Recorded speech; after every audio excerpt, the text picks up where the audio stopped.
Breaking news here on CNN. A brand new allegation of sexual misconduct has now surfaced against Supreme Court nominee Judge Brett Kavanaugh. These new accusations appear in the pages of the New Yorker magazine, the product of an investigation by Pulitzer Prize-winning journalist Ronan Farrow.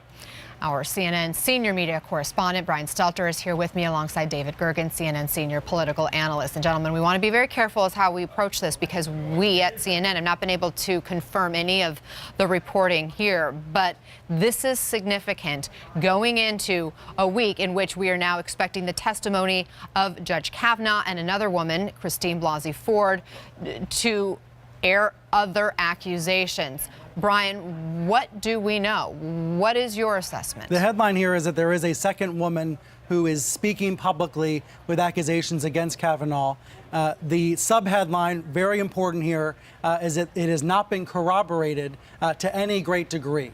In fact, there are people who have been named as eyewitnesses to this alleged incident who say they do not remember it. This was an incident dating back to to the freshman year at Yale. This student says she was at a dorm room party and things got out of hand. The story is up on NewYorker.com, and it is written by Ronan Farrow and Jane Mayer, two outstanding reporters who have been on this case for a while. I know Farrow has been out in California digging into this, as have other reporters in recent days, trying to encourage this woman to speak out. Apparently, she was quite reluctant to do so, afraid to do so, but this story has been making the rounds on Capitol Hill, both among Senate Democrats and Senate Republicans. So even though we're just hearing about this now for the first time in the last few minutes, this has been out there for a while, at least for several days, on Capitol Hill. And that headline of second woman is the key detail, even though I do think we should enter this with a lot of skepticism, given the lack of corroboration and given the fact that she did not share this with anyone apparently 6 years ago, for example, the way that Ford did. Remember, we heard about how Ford talked in her therapy sessions and told her husband about this alleged encounter back in 2012. There's no similar corroboration in this news story. I mean, you bring up a really good point, though, because according to Ronan Farrow and his co-writer here, it's Jane Mayer, they say that they know of at least 4 Democratic senators who received information about this new allegation, as well as a couple of Republican staffers. David Gergen. Absolutely. Because the story is so serious, and because it has such obvious implications, I think it's absolutely wise to be cautious and in fairness, frankly, to Judge Kavanaugh, and in fairness to the White House. I do think it's fair to say that if Republican and Democratic senators had this information, it is strange, to put it mildly, that they would want to push on with without a background investigation on Mrs. Ford, as well as this second woman, before they took a vote. It does seem to me when there are 2 women involved, we've always said there's no pattern here.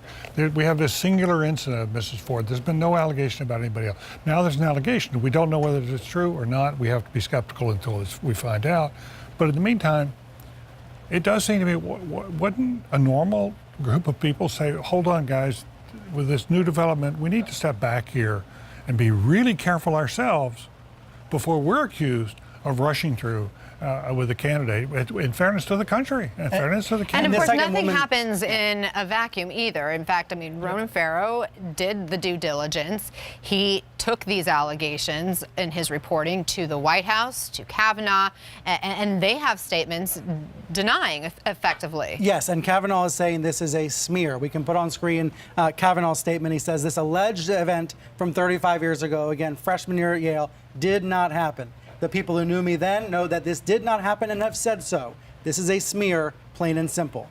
Kavanaugh goes on to say, I look forward to testifying on Thursday about the truth and defending my good name and the reputation for character and integrity I have spent a lifetime building against these last-minute allegations. And Anna, that's the message from the White House as well. The administration also came out with a statement making clear they are standing by Kavanaugh at this moment, saying this 35-year-old uncorroborated claim is the latest in a coordinated smear campaign by the Democrats designed to tear down a good man. So they're saying this is political. The White House says this claim is denied by all who were said to be present and is wholly inconsistent with what many women and men who knew Judge Kavanaugh at the time in college say. The statement ends, this White House stands firmly behind Judge Kavanaugh. I think it's fair to point out that there are people with differing recollections about what happened. And that's why it's important to have an independent investigation to figure out the truth. Can you see them now going to Mrs. Ford and having a hearing and not knowing more about this before they get there? I mean, how can you have a conversation with I mean, can you see any her? way that this happens now without an investigation? We know the Democrats had gone back to the White House. That was our reporting earlier to say, please, can you mandate an investigation? We know George W. Bush did that during the Anita Hill hearings in order to make sure that that happened prior to the hearings on Clarence Thomas accusations of sexual harassment. As we talked about earlier, it's only fair that Judge Kavanaugh have a way to clear his name. Yeah. And it's hard for him to do that if he's got this hanging over him and he has to go in and testify about Ford. Right, he must it's in be, his interest. as he says, eager to testify. Yeah. I also think some Republicans are going to respond to this by saying, this is the New Yorker. This is a liberal magazine with yes, two very accomplished reporters, but reporters who may have an agenda. I think that'll be a key talking point going forward on this. That's fair. But what's probably most important of all, take out the New Yorker, take out everything.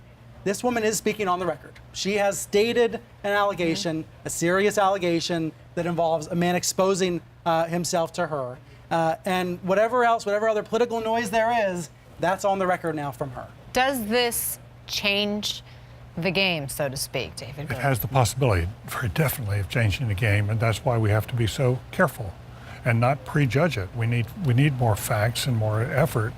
For us to sit here and opine on something that's so sensitive and has so many implications, I think it's better for us to sort of, okay, we can tell you what's obviously the implication here, but we can't say for sure what happened. We don't know. Are you surprised that the White House is standing so firmly behind Judge Kavanaugh without knowing the facts at this point? Well, unless you're privy to those conversations, I don't know how to answer that question. Yeah. They did have several hours of advance notice today, which is notable. We don't know exactly how long the White House has known about this woman and known about the allegation, but we do know there were rumors spreading all afternoon and evening in Washington and New York about this. I think by the time President Trump landed here in New York at 6 p.m., he knew this story was coming. So they've had at least a little bit of time to prepare. What about the storyboard group that went in to see him and ask him questions? You think they knew or didn't know? You mean prepping Kavanaugh for this in recent They've been days? prepping him all for several days now. It's an interesting question. How much did they know since it was up on Capitol Hill? Well, Republican senators had it. That's a great question, but we also know that when they were in these prep sessions, they started asking him about partying and his social life. And our reporting is he didn't like that. He got a little prickly. Yeah. As I think many people would. When questioned about their college days. Yeah. But one of the significant factors of this news story, when you lay it on top of the allegation from Ford, when you lay it on top of what's been publicly reported about Kavanaugh's days in college and high school, is that it is going to provoke more questions about his college days. It is going to provoke more questions about drinking and about the culture in high school and college. Those questions may be fair or unfair, but I think another story, it's going to cause more of those questions. It's going to raise questions about his credibility as well today.